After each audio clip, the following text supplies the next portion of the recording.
बिस्मिल्लाहिर्रहमानिर्रहीम। अस्सलाम वालेकुम। काफ़ी दिनों के बाद वीडियो डाल रही हूँ। उम्मीद है आप सब खैरियत से होंगे। आज कस्टर्ड बन रहा है लेकिन थोड़ा सा स्पेशल करके। तो आपने एक सॉस पैन में या देगची में 1.5 गिलास दूध लेके गर्म करने के लिए रख देना है। उसमें 2 टीस्पून इलायची पाउडर, 1 टेबलस्पून क्रश्ड कोकोनट या डेसिकेटेड कोकोनट और 6 से 8 टेबलस्पून आपने उसमें शुगर मिला देना है। थोड़ा सा चीनी को डिज़ोल्व करके दूध को उबालने के लिए रख दें। जब दूध में उबाल आए तो आपने फ्लेम हल्का कर देना है। दूसरी जगह आपने ग्लास में रूम टेम्परेचर पर यानी ठंडा दूध आपने 1/3 गिलास में दूध लेकर 2 टेबलस्पून कस्टर्ड पाउडर उसमें हल करके डिज़ोल्व करके अपने दूध में आहिस्ता आहिस्ता मिलाना है। इस दौरान आपने फ्लेम बिल्कुल हल्का रखना है और चम्मच मुसलसल हिलाना है ताकि कस्टर्ड जले ना। कस्टर्ड और खीर के लिए जैसा कि ज़रूरी है कि मुसलसल आप चम्मच हिलाएं। आपने कस्टर्ड को नॉर्मली जितना हम कस्टर्ड बनाते हैं उतना थिक नहीं करना, थोड़ा सा पतला रखना है। जब ये हो जाए तो आपने कस्टर्ड को रिमूव कर देना है। अच्छा, ब्रेड के स्लाइसेस लेकर आपने उनके साइड्स को रिमूव करना है और उसके 2-2 पीसेस करने हैं। आपने तवे पर देसी घी डालकर थोड़ा सा दोनों साइड से स्लाइसेस को आपने गोल्डन करना है। क्रिस्पी हो जाए तो आप रिमूव कर दें। उसके बाद आपने कस्टर्ड में 2 टेबलस्पून फ्रेश क्रीम मिला के चम्मच से या बीटर से अच्छी तरह से मिक्स करना है ताकि कस्टर्ड और क्रीम यकजा हो जाए, आपस में बिल्कुल स्मूथ हो जाए।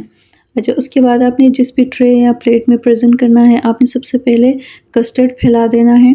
उसके बाद आपने जो स्लाइसेस है ब्रेड के उसको दूध के ग्लास में डिप करके आपने अरेंज कर देना है। स्लाइसेस के आपने 2 इक्वल पोर्शन करने हैं। पहले पोर्शन को आपने अरेंज किया, उसके ऊपर से आपने कस्टर्ड फैला देना है इस तरीके से कि स्लाइसेस सारे कस्टर्ड से कवर हो जाए। इस तरह करने के बाद आपने उसके ऊपर डेसिकेटेड कोकोनट फैला देना है। पहला लेयर हो गया। फिर उसके बाद आपने जो स्लाइसेस का दूसरा पोर्शन था बिल्कुल उसी तरतीब से आपने दूसरा लेयर लगाना है। जिस तरतीब से आपने पहले वाले स्लाइसेस रखे थे उनके ऊपर आपने दूसरे स्लाइसेस उसी अरेंजमेंट में आपने रख देने हैं और फिर आपने कस्टर्ड का दूसरा लेयर चढ़ा देना है। आपने कस्टर्ड इस तरीके से पोर करना है कि स्लाइसेस ऊपर से भी और साइडों से हर तरफ से कस्टर्ड से कवर हो जाए। ये थोड़ा सा कस्टर्ड थिक हो गया था, आपने इससे भी पतला रखना है।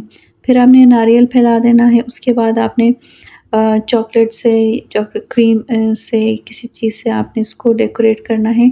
किसी भी तरीके से आपने इस तरीके डिज़ाइन बनाना है और उसके बाद आप मज़ीद इसको कलरफुल बनाने के लिए टूटी फ्रूटी के छोटे-छोटे टुकड़े इस पर फैला दें या जेली 2-3 कलर के जेली के छोटे-छोटे टुकड़े करके इस पे फैला दें या क्रश्ड पिस्ता इसके ऊपर फैला दें और ये इसको आपने फ्रिज में रख देना है। आधा घंटा 1 घंटे के लिए आपने इसको ठंडा करना है और इसका ज़ायक़ा बिल्कुल भी फ्रेश क्रीम केक से कम नहीं होगा।